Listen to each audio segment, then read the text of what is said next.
welcome to the Weekly Review, a program of Sawa Network. My name is Alfred Yoron Modi. I'm the producer and host. Today, joining us is South Sudanese comedian, very popular comedian. He's also an activist. And also joining us today in his capacity as a representative of Ana Taban. He's called AK Dance, also known as Akau Jambo Puondak. Welcome to the Weekly Review, AK Dance. Well, thank you so much. I'm happy to be here. Yes, we are going to look into the recent protest after the death of the artist Trisha C, also known as Beatrice Cosmas, popularly known as Trisha C. She was an artist, and what followed was a protest by a group of youth who AK Dance also happens to be one of them, and they were arrested, a number of them, around 22. And we will discuss those issues of the protest, the role of Ana Taban, and also comedy and activism, which AK Dance is doing. So quick issues here, AK Dance. The protest didn't seem organized. It was just a reaction quickly, and following it that day live, you find there was clearly no coordination. The demands were different. Some were saying different things. Some activists were saying different things. And slowly, yes. Later on the same day, many of you were arrested, and then later released. You even talked about you getting some beatings in the jail there and so on. Tell us, like how did it escalate to that? Because people always have that belief that protest is something not possible in Juba, in South Sudan. Yes, we acted out of emotions. We weren't organized in a way that we didn't have a leader, we didn't have a meeting to discuss all these things, because the death of our beloved sister just happened suddenly, like the night before when we took out the hospital, and all the struggles that we went through at the hospital to make sure that we saved our life, and the system was really weak in a way that the system does not support emergencies and all that. It kind of like took us by a shock, because we had never experienced that. And we took, after she passed on, we personally took her to her home. She was supposed to be taken to the mortuary, but the mom demanded that we take her home first. So we took her to her house, and then we stayed there. I think we left the house by midnight and went back to our houses, and we just slept off. So when I woke up, I saw people say that there's a protest, and I wasn't sure about it. A friend of mine called me, and I'm like, I'm not sure about any protest. And then I reached out to some other friends. Then they said, yeah, actually there's a protest that is being stayed online. Up to now, I don't know who thought of it, but it was something that it was a collective thought of all friends of Trisha C that were hurt by that incident. So we weren't organized because of that. It's something that just came in abruptly, and we were really, really sad. We were really, really grieving, and we acted out of emotion. So we just went there, and everyone had what they had in their heart. Their message, my message was just straight to the health system for not favoring us in terms of like emergencies. When we were ready, we had enough time to save our sister and all that. And other people had their messages. But at the end of the day, we were doing it proficiently and because of how we felt about it. Well, we could also hear from you the lessons you have learned, because as activists, you said you acted out of emotions, but definitely there are lessons there that you will use later in future protests probably, or others also could learn from them. But while we move towards that, let us know like the main issues that you raised, what the discontent, your complaints to the government. Basically, I think that we all learn the same lesson as a country. When you stand up for what you believe in, people will listen to you, and that's exactly what we went there to. So we're not politicians. We weren't there to do anything in politics and anything like that. We were just saying, yo, I think you guys need to look after ourselves, our citizens. We are dying. The health system is not okay. It's sick. You get the point. And my message was like, emergencies are emergencies. Let's act on emergencies. We demanded to meet the ICC because of the state of emergencies in the country. There's a form that is called Form 8. When somebody gets an accident, you have to fill up that form before that person is taken to a hospital. And people don't have time. People are bleeding out while that form is being worked on and all that. So when we met the IGP, we told them that we don't need these things. These things are not important. An emergency is an emergency. My other message to the blood transfusion facility was that you guys are not supposed to be closed. You're supposed to be open 24/7. What do you have? What don't you have? Is it blood? Let us work together. Let us get you that blood that you don't have. So basically, maybe the biggest lesson was to find a way that we can work together at the end of the day. We don't just complain, but also complain with have a contribution towards the betterment of the country, because the country is all ours at the end of the day. So with regards to the lessons you have learned, because there was beatings, of course, like you said, and the arguments from the police that day, we were watching it live, and they were saying you didn't have permit, you didn't require, you didn't notify the police, you didn't have the permission from the police to do a protest, and some of your people also were responding and all this, and then of course that did not have to warrant beating legally, but in terms of those two, the issue of warrant from the police, while some of your members were saying you legally you didn't actually require permission from the police, you only needed to notify the police that you are going to protest. So all those issues, what are the lessons that other people could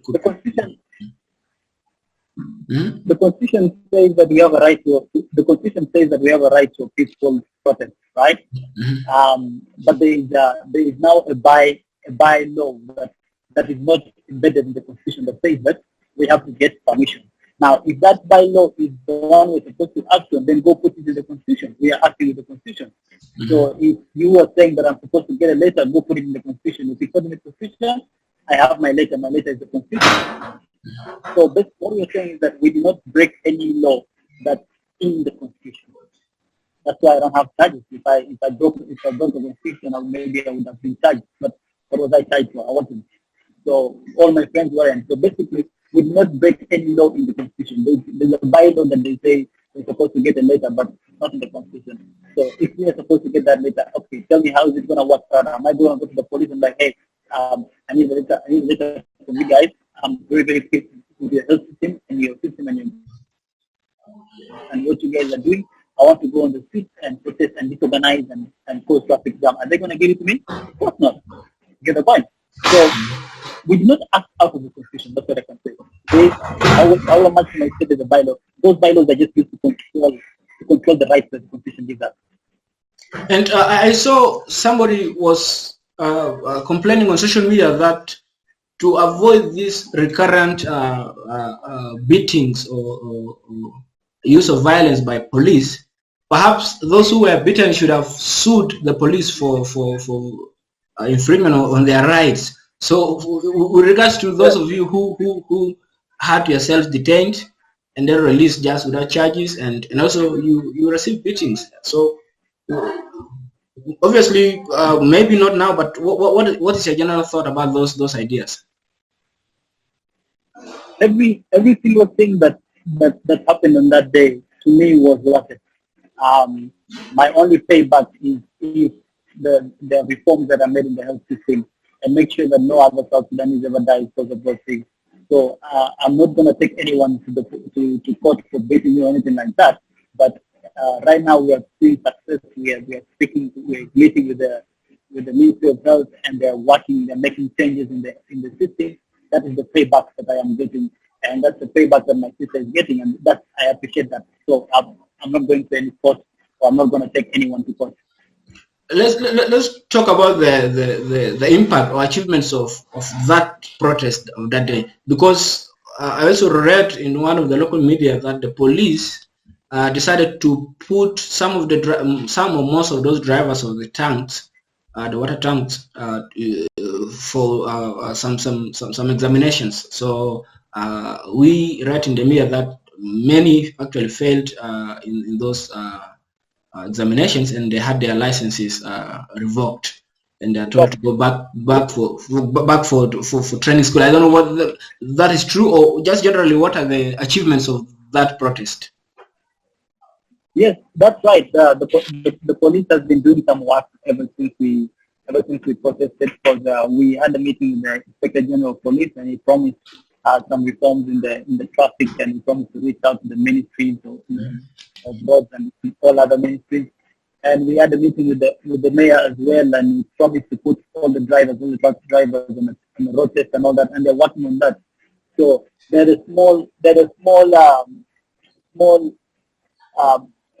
changes that we appreciate regardless. Like at the end of the day, it's something we have moved from 0 to 2. So we keep on going forward. We also met the director of the blood transfusion facility, and he asked her what are the challenges, why is this thing closed, what happens, and she spoke to us, and we asked how are we able to help, and we said we need to do a blood drive, and we're like, okay, we're going to do that. We're actually working on that probably next week. We'll communicate with it, and we're working on a blood drive in loving memory of our sister. So there are changes that small things that some people might not see. But at the end of the day, what I remember telling my friends was, if this protest helps us, like if 20 people die every day because of negligence, and this protest helps us reduce the number to 18, then we'll have done a big job. So we're basically making small changes that I am really, really grateful for. Now, what's next? What are you next up to? I've seen also the local media reported that you are going to start a campaign for blood donations or something of that sort. Not me alone. It's not about me. Yeah. It's all the friends of Trisha C. Ana Taban, it's the friends of Trisha C. It's me. It's family and all that. We are contributing to the betterment of our country. As they famously say that ask not what your country can do for you, but rather what you can do for your country. So we asked, what can we do for our country? What can we do for our health system?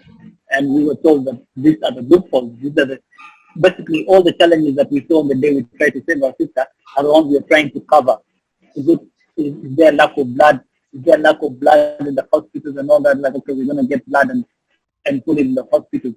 So we're contributing step by step. There are a lot of things that we're trying to. If there are laws that we see are not really favoring us in the health system and all that, we're speaking to our leaders. We're sitting down with them, having meetings with them, telling them, hey, this one is so unnecessary. We need to change this. We need to change that.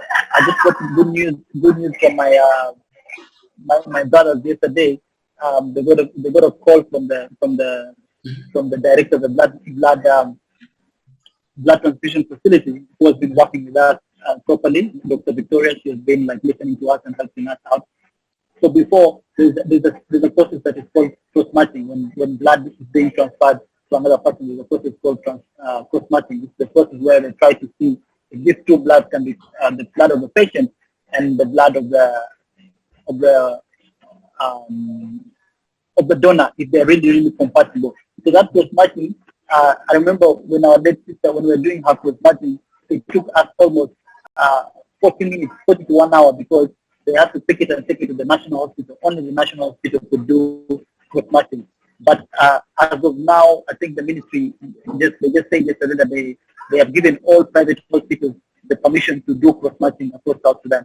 So it's a big step. We have saved ourselves 1 full hour of wasting time while we are trying to save people and in emergencies. So there's so many things that we can celebrate, and there are more things that are coming that we can celebrate. Death is always bad. People think about it, and people feel emotional, and also the concern as friends and families. How do you remember the late artist Trisha C? You were together in this AnaTaban group, right? Yeah. Trisha was a very talented musician, and I remember her as a very kind person, a very talented and kind person. I was very close to her because we spoke a different language from other people. We all grew up in Uganda, so we spoke Luganda, and because South Sudan is made up of different people with speaking different languages. So Trisha and I we find ourselves speaking Luganda among everyone else, and we relate. We're so happy always chatting and all that. She was a very, very charming person, very talented vocalist and all that. And she meant a lot to us. She was a very, very good girl.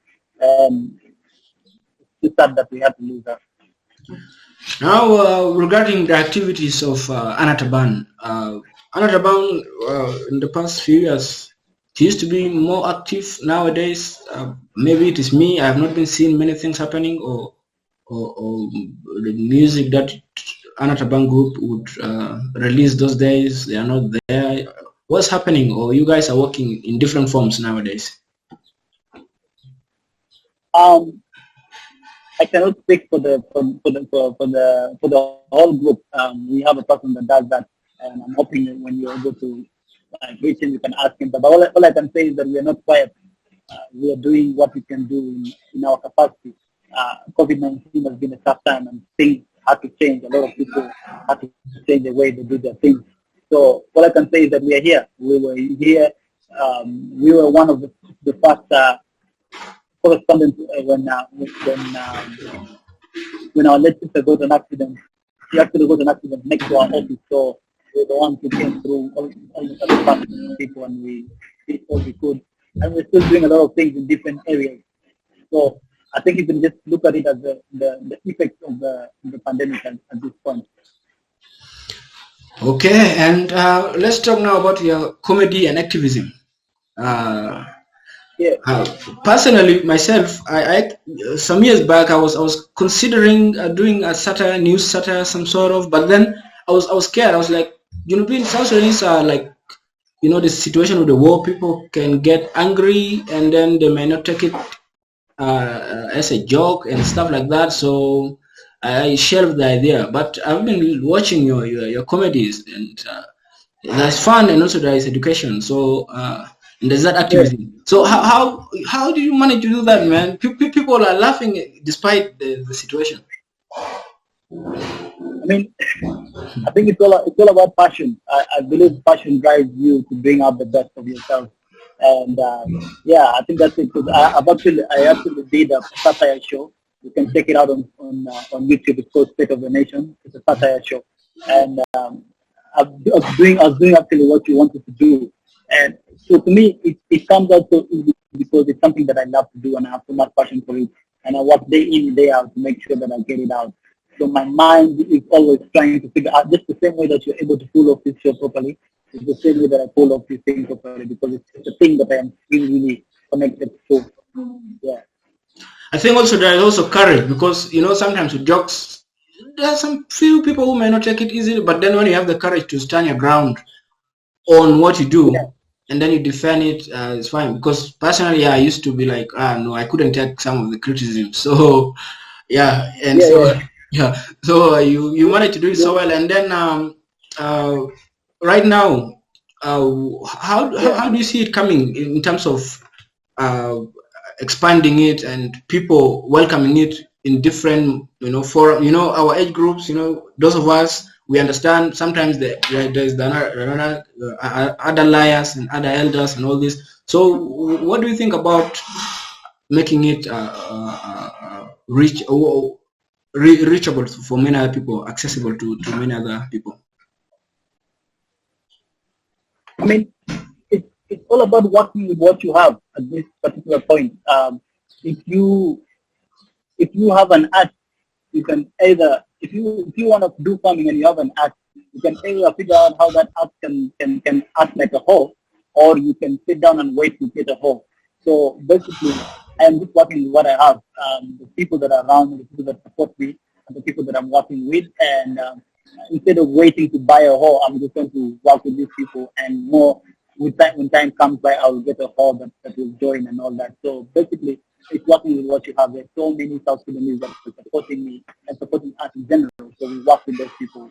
Whoever does not understand what's happening, the people who come through as a result of bandwagon, and because they've seen other people follow trends, so they'll come. You work with what you have. That's what I look at it. You toured South Africa, right, for a comedy show? And yeah, I've been to South Africa 3 times. And I saw also on Twitter you said you almost made it to Australia for a show until COVID Yes. came in. So arguably we can say you are the most, I don't know about the rest, though some of them on social media I see they have a lot of followers, but in terms of being, hard very far away, you've made it more than other comedians. Yeah, it's by God's grace, man, by God's grace, and working your way through and all that. So yeah, I can't deny that I've done a few things here and there that make people and make me proud, but there's still more work to be done. There's still more work to be done. Thanks, man, for your time. Give us your final thoughts, man, your message to the people in terms of welcoming activism and comedy, a mixture of the two, and just trying to pull our countries to move forward and get developed and all this. Yeah, I mean, it's not even about comedy or music or anything like that. It's about right and wrong. There's humanity in us. We need to know between right and wrong. And regardless of what you do, we need to stand up for what's right. Do not watch people die. Do not watch people suffer. And keep quiet because you think you're a doctor. You can't stop. No, everyone can stop. If you see something wrong, act. Stop. Do not wait for it to pass by you and then complain. So let's stand up for what's right. Let's treat each other like we're all humans. Like we shouldn't be having people die, and then we are here like having fun, enjoying. Like how do you even live with yourself, knowing that you can contribute to saving people around the world? So yeah, it's about right and wrong. Well, comedian and activist AK Dance, also a member of the AnaTaban team, who also a civil society activist. Thank you very much for being on the Weekly Review. Pleasure, bro. Pleasure. Thank you so much. Okay, so all right, I wish you the best with all with your hands. Thank you. Bye. Bye. All right. Bye.